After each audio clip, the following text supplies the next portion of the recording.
কিন্তু সেনাবাহিনীর এই তালিকা প্রকাশের পর আমরা দেখতে পাই যে 5ই অগাস্টের পর প্রধান বিচারপতি ওবায়দুল হাসান এবং আপিলের ডিভিশনের আরেকজন বিচারপতি এনায়েতুর রহিম দুইজনই ক্যান্টনমেন্টের ভেতরে ছিলেন। এখন আমার প্রশ্ন হচ্ছে যে এই যে তখন বলা হয়েছিল যে প্রধান বিচারপতি মতামত দিয়েছে যে একটি অন্তর্বর্তীকালীন সরকার গঠন করা যেতে পারে, আমরা সেই সময় সেই নথিটি দেখেছি। আমার মনে হয় সেই স্ক্রিনটি আমি এমনভাবে দিচ্ছি যাতে আপনারা অল্প করে একটু পড়ে নিতে পারেন।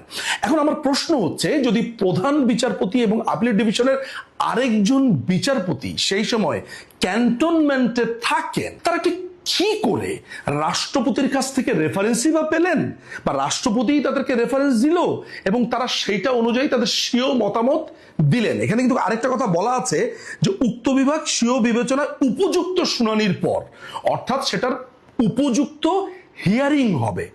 সেই হিয়ারিংটা কখন হয়েছে? ক্যান্টনমেন্টের ভেতরে। ক্যান্টনমেন্টের ভেতরে প্রধান বিচারপতি ছিলেন কই? আমরা তো কোনো শুনানির কথা শুনতে পাইনি। এরকম একটা অন্তরীণ অবস্থাতে, এরকম একটা ভয়ঙ্কর অবস্থাতে প্রধান বিচারপতি নিজের যান বাঁচাবার জন্য তিনি ক্যান্টনমেন্টে পরিবার সহ আশ্রয় নিয়েছেন এবং আপিলেট ডিভিশনের আরেকজন বিচারপতিও সেখানে তার পরিবার সহ আশ্রয় নিয়েছেন। প্রিয় দর্শক, আপনি বলুন তো যে সেই সময় উপযুক্ত শুনানিটা কখন হলো?